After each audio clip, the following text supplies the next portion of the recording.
Hello and welcome back to Monster Consortium. My name is Sean Probber, and I am joined this time with the editor of the Punching Bag Post, Tim Kaelin, to give us a perspective on exactly what is going on with Trump.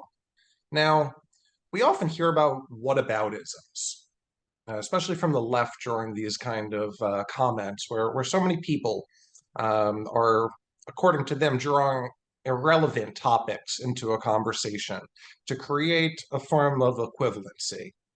However, the parallels drawn by the loudest voices on the left are clear. This is intended to be Trump's Monica Lewinsky moment. Now, we're asked if Republicans would care more if Stormy Daniels was wearing a stained blue dress, I saw as one popular post on social media. Now, in a manner not dissimilar to how a cowboy holsters his gun when not in use, the leader of the free world, Bill Clinton, used his own power, as well as that of the Secret Service, to use an intern's mouth. Now, if you believe there is an equivalency here in such actions, I beg you to search yourself. So let's get into a bit of the coverage here and get into some of the details. So what exactly is the mainstream media saying about this topic right now? District Attorney Alvin Bragg now wrapping up his investigation of Mr. Trump's alleged effort to keep an extramarital affair a secret by paying hush money to adult film actress Stormy Daniels. I'm the only thing standing between the American dream and total anarchy, madness, and chaos. Grand jurors have heard testimony from former Trump fixer turned fierce Trump critic Michael Cohen, alleging Mr. Trump gave him $130,000 in 2016 to buy Daniels' silence. The former president has denied any wrongdoing. Now, here we get into one of the major issues in the trial, and there are two of them that really jump out immediately. One is the age of the crime. We're talking about 2016. So courts have been looking at this since 2016, all the way until now. Yeah, 2016 based on an action that happened 10 years before that. Yeah, exactly. And then our second issue here is the fact that the central figure that we're supposed to be trusting here is Michael Cohen, who leaves a lot to be desired when it comes to a witness in this kind of situation. Namely, first off, his own crimes that have been coming more and more, but also the very fact that he was Trump's lawyer. Now, actually, if I could just do a sidebar there, just on the propaganda angle, notice that what they bring up first: an affair, a porn star, a hush money. None of that's illegal, but that's what the media is focusing on because this isn't designed to paint Trump in that bad light. The actual crime is something completely different, and we'll cover that in some of the other videos. But every mainstream media coverage of this starts with porn star hush money. And you do see the lack of actual facts when it comes to the case, when it comes to the actual crime, when it comes to how this would be a felony. And I think that the next clip we have here kind of dives into exactly that. And you can see some of the language here, which is just intentionally vague and sensational. The possible prosecution by Manhattan District Attorney Alvin Bragg could center on a $130,000 payment that Mr. Trump's one-time fixer Michael Cohen says he made to Stormy Daniels on behalf of then-candidate Trump in the heat of the 2016 campaign to buy her silence about claims of an affair with Mr. Trump a decade prior. The former president denies any wrongdoing. Hush money payments are not illegal under state law. Any potential indictment could rest on how the payment was accounted for. A possible misdemeanor case or, in a legal gamble, Bragg could pursue a lower-level felony. I'm holding out hope that justice will prevail. And if that happens, then there will be no charge because it's a case that will die on the vine. Now, just there, you hear exactly those words, that this is, at worst, a misdemeanor. Right. And then we hear the potential for a felony, but yet the coverage people, they decide not to even mention what would cause this to be a felony. Or what kind of something else that they don't mention, if there was an intent for blackmail by Stormy Daniels, that is a crime in every state. but that doesn't seem to be a focus here, and that doesn't seem to be where any of the prosecutors are going. So if she becomes a witness here, she may very well incriminate herself. But yeah, I mean, the accounting part of this is such. I mean, I think it was a congressman was saying this was essentially an accounting error.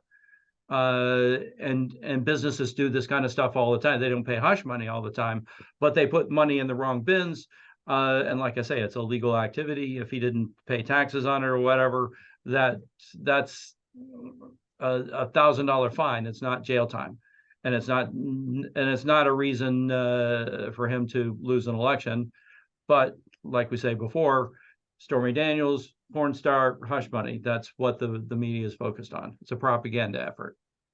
Yeah, exactly. If you say it enough, people will make those associations with the words there. Now, to just get a little bit more into the Wall Street Journal, which actually did provide a bit better coverage and more details, actually gets into exactly what would cause this to become a felony and why this is such an untested theory, legal theory going forward. Despite Cohen implicating Trump in the crime, federal prosecutors dropped the case. But that still left the possibility of state charges, as the Trump Organization is based in New York. Cyrus Vance, the Manhattan District Attorney, stepped in. Ultimately, the DA's office decided not to bring charges. When Vance retired, the new DA, Alvin Bragg, initially decided not to pursue the hush money investigation. There is a felony falsifying business records charge, but that requires the records to have been falsified to conceal another crime or to commit another crime. And, you know, the obvious other crime here is the campaign finance crime, the actual payoff of Stormy Daniels to protect Donald Trump's campaign. But there has never been a case, or a state judge has never blessed the use of felony falsifying business records premised on a federal charge. In other words, these are state prosecutors, they're bringing a state charge, and in order to elevate it to a felony, they have to say that the crime that was concealed by falsifying these business records was a federal crime. So that's like a weird thing, and they decided it was going to be too risky to bring a case that was going to rely on an untested legal theory. But then, in January, Bragg impaneled a new grand jury to investigate the payments. He hasn't said publicly why he changed course. Everyone's surprised, frankly, because our reporting and others had shown that the office had looked at this so many times, had looked at it through kind of different lenses and decided each time not to bring it. The feds had passed up on the chance to bring it. So now here we are in 2023, and what's changed? I mean, we don't really know yet. Now that really to me is the crux of the ridiculousness here. So as he was saying, and plenty of attorneys agree, including Mark Schnapp, who was a former federal prosecutor and certainly well known down in the Florida area. But we're talking about a state now pushing for a crime, pushing for a charge that relies on a federal law being broken when the federal government has looked at this case for all of these years. Right. And it's has been said radioactive for 7 years, and now what do we got? And has said very clearly that there was not that crime involved. But now we're backtracking just in time for Trump's announcement of president to bring up all of this information again. Yeah, and it seems pretty clear to me. I mean, Bragg is under orders. He was under orders not to prosecute it when he first got there, and now he's under orders to bring it up. And it's strictly because Trump is running for president again. I mean, this is something that's going to have a certain propaganda value. It's going to be played over and over and over again in the press with those same themes, not the theme that he misaccounted $130,000, which I mean if you're worth several $billion, $130,000 is kind of beneath your notice. I mean, as far as accounting is concerned. And the payment was from Michael Cohen.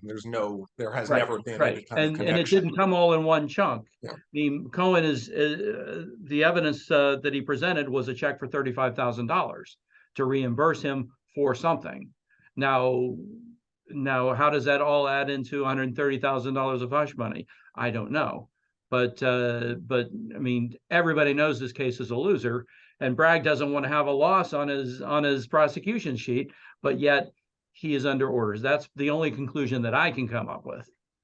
Yeah, we always talk about separating politics from crime or from the law, but Right. when you look at how sheriffs are elected, when you look at how DAs are elected, these are somewhat political positions. And when you're talking about re-election, so much of this comes down to, will my people like this? Even the Right. symbol Yep. of it in a left enough state, Yep. might benefit him just for trying.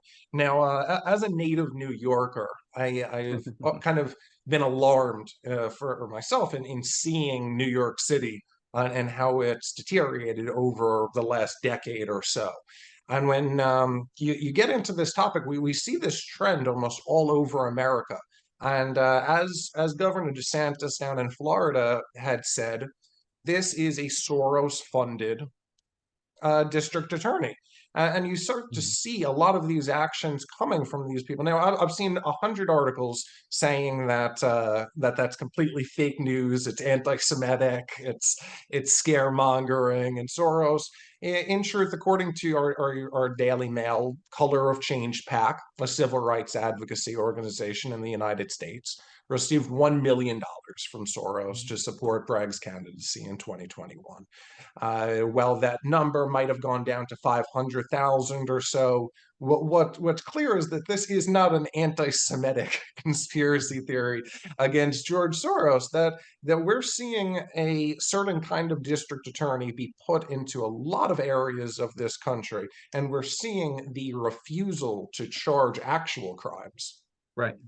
And you see this all the time in California with the people that just run into convenience stores and take everything they want, and there's nothing anybody could do about it. And you're seeing this more and more with violent crimes in New York. So this is a major issue when you have DAs that are looking for symbolic victories, Right. hate crimes, and stuff like this. Instead of actually prosecuting what needs to be prosecuted to create a sane civil society. Right. Yeah. The political layer in district attorneys has become so thick that almost everything is colored by it. I mean, I think it's always been the case that district attorneys, they're a member of a party and they do things that help the party. But now it seems like that's the 24/7 mission of the district attorney, is to help the party instead of prosecuting crimes like they're supposed to, and making life better for Americans. I mean, it really is a sad commentary that you have prosecutors who just won't prosecute, and unless it's something like Mr. Trump, who is, I mean, who's essentially innocent of what they're accusing him of, or at least what the press is accusing him of. I mean, there is no crime. I mean, porn stars are porn stars, and sometimes they have big mouths, and you got to pay them to shut up. I mean, that's life, and that's not a crime. Okay, but you put it in the wrong box on the ledger, and all of a sudden you've got jail time. That doesn't make any sense to me. Yeah, that's the thing. I mean, let's just review. But on the other hand, it makes perfect sense to me because they want to attack Trump. That's the bottom line. And just what we were just saying, that there's a political organization that can pay $1 million to have a DA in their pocket to perform their political agenda. And yet that's not the story here. To me, that's the story and the horror of what's going on. But no, that's not a bad thing. Having Trump spend some money to save himself from an earful from his wife is what I know a lot of everybody. people would pay a lot of money to save themselves that trouble. Oh, of course. So now let's not that you and I would ever do anything like that. No. But certainly, somebody like Anthony Weiner, for instance. Yeah. Might be a good example for that. So let's see what Trump is actually saying and what his initial response to these were. Saturday morning when he put on his own Truth Social that he would be arrested on Tuesday. Tuesday come, no arrest made there. Then there was some reporting that would happen today. He would be indicted and an arrest could happen sometime next week. Now he's not going to be indicted today either. So we wait and see what is going to happen next here. I think this lends itself to what you were saying about kind of an internal struggle that's going on within the district attorney's office and the legal world in general, where this is a very untested theory, and there has to be some thoughts about ramifications of this political theater. And it seems like Trump is getting ahead of that. And I think also it could be in the district attorney's office, there may be differing political factions and they're fighting against each other. I mean, clearly everybody in that office knows that this is a losing case, and that the only purpose of it is for electioneering type purposes. And I think there's a lot of resistance. I think it's tough to get things moving along in a timetable that they want, and we could very well see it disappear because Trump likes this. I mean, he in a way he probably doesn't like it, but I mean it's more attention on him, and he can spin it in a good direction for Donald J. Trump. The consensus amongst many of the people who have commented on this is that it has galvanized the base to a large extent. I think it shows the fear that the left has of a 2024 run by Donald Trump, which is the whole intention here. And also in consideration of a Ron DeSantis run.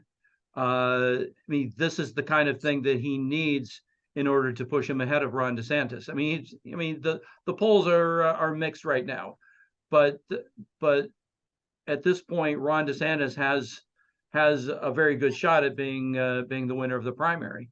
But something like this could, as you say, galvanize the base and push him ahead.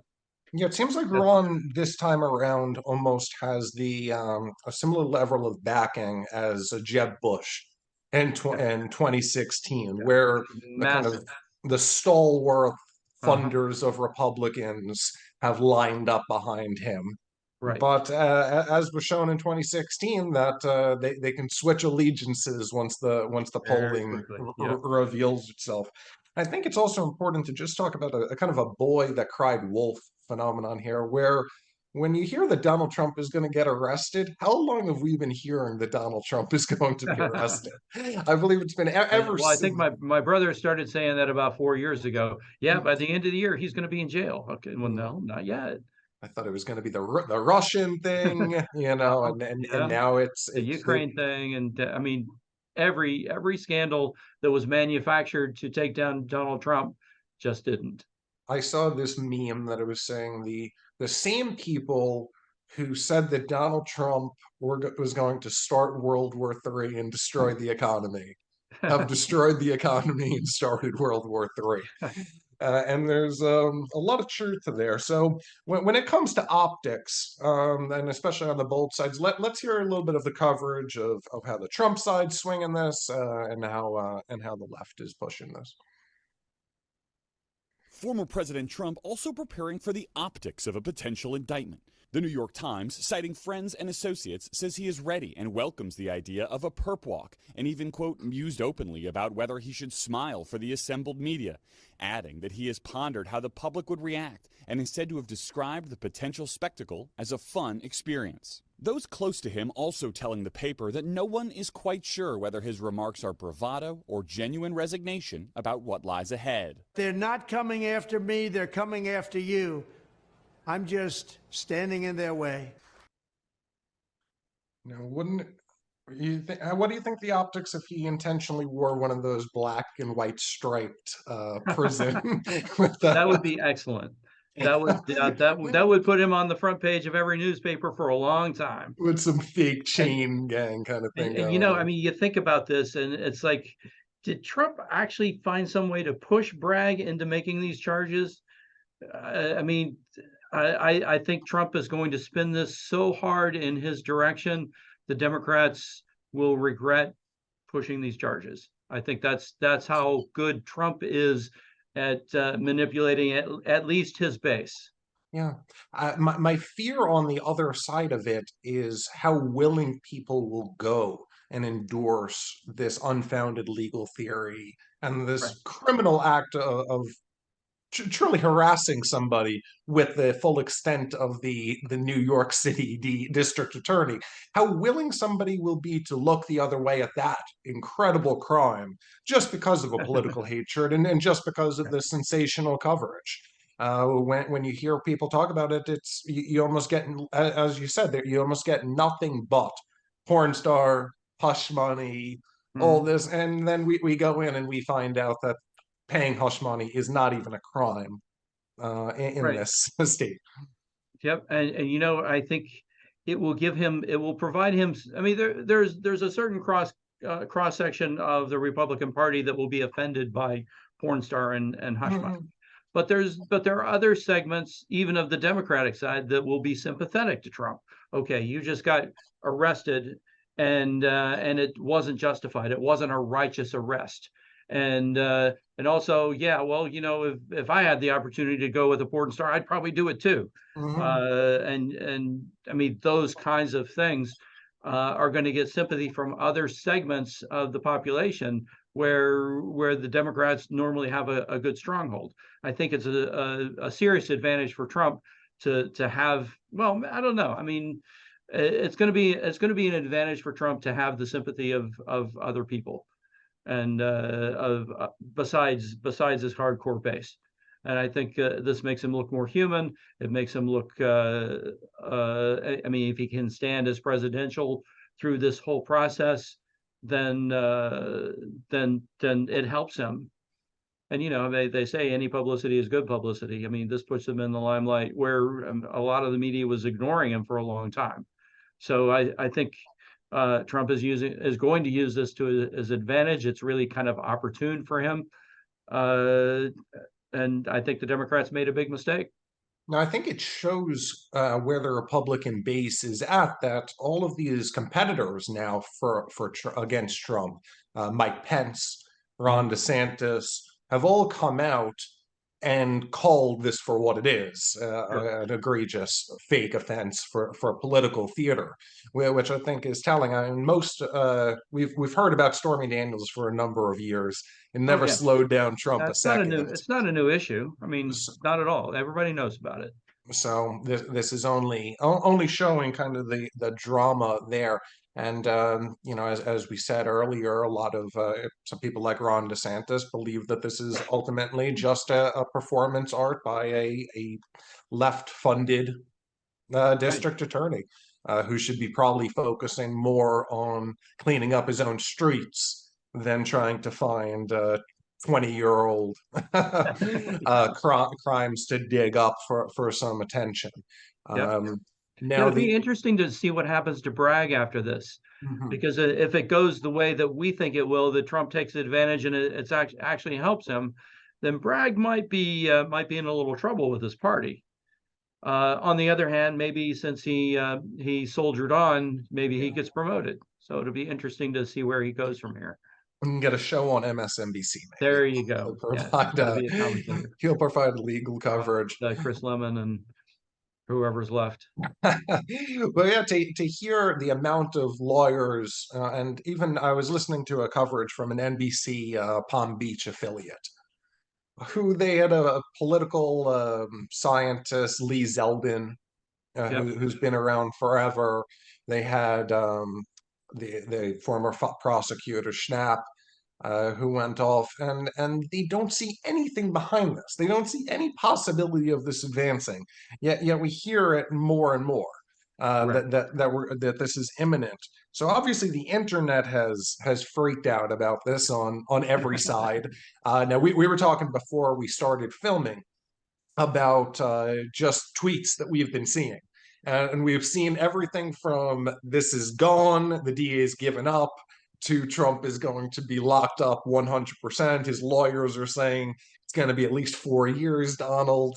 and everywhere in between. So let's hear some shrewd political commentators discuss kind of the what's going on the internet right now. All right.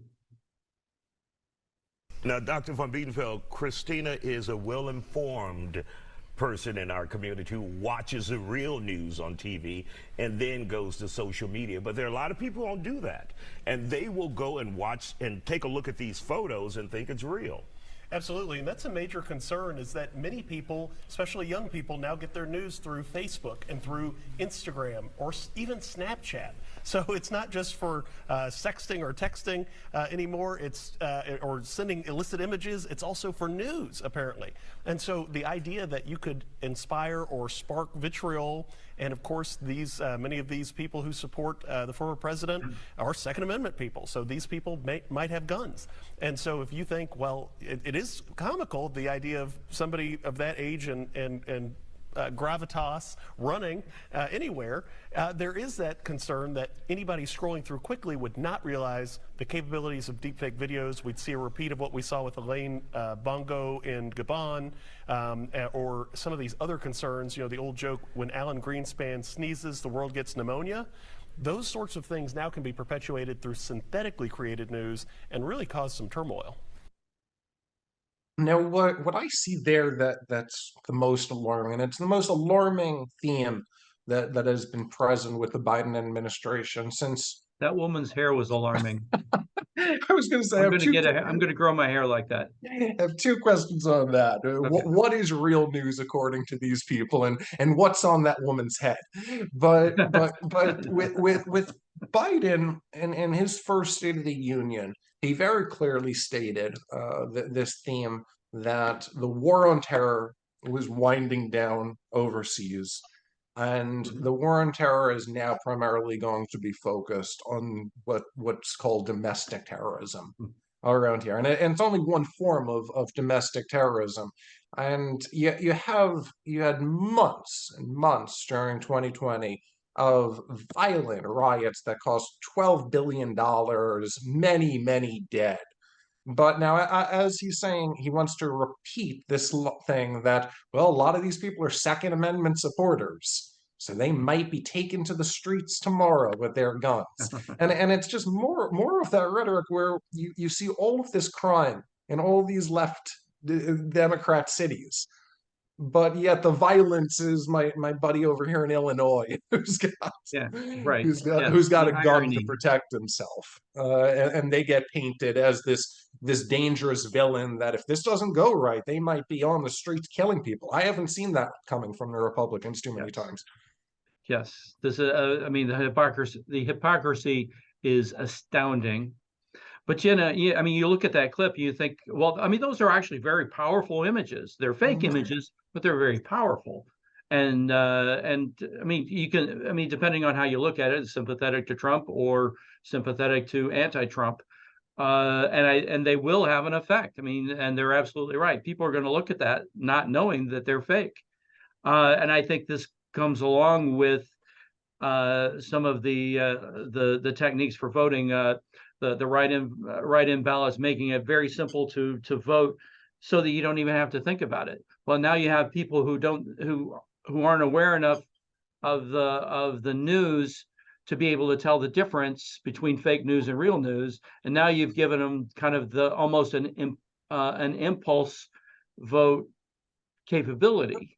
So what you're going to see is a lot of whipsawing around as memes come onto the internet that influence people, and they act on it right away because now they have the capability to act.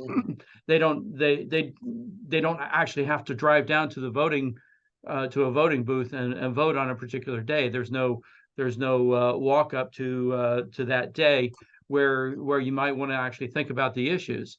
Now it's okay. There's the ballot that's on my counter. I just saw this horrific thing on the internet that influenced me. Who knows if it's real or not? So, rip it open, vote, stick it in the mail, and you're done.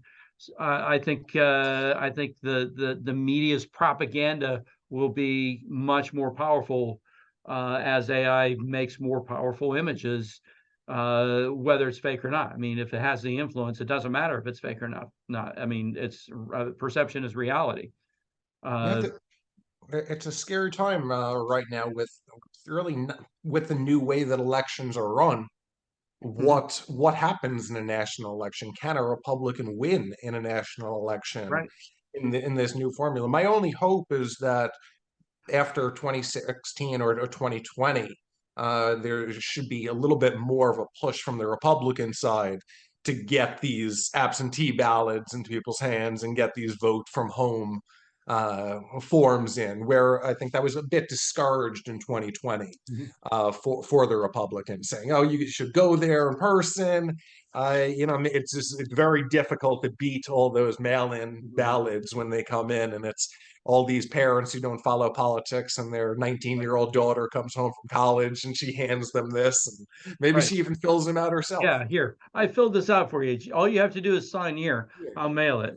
Exactly, and who could know of all these signatures? Well, So. I mean, I think Florida is the only state in the union that actually has an election enforcement group, and that was started by Ron DeSantis, and they caught somebody. Yeah. They actually caught a group that had been operating for decades in the state of Florida who were harvesting ballots. And I mean, do you think that's not happening all over the country? I mean, sure. Florida is the only one that's looking for it, and we found it. So, I mean, and that's what makes me nervous about the election in 2024. I mean, we saw a lot of irregularities in 2020, and Trump lost. Well, I mean, if Trump, I mean, what's changed since then? I mean, and it goes back to your question. I mean, can a Republican win the presidency after 2020? And the answer is I don't know.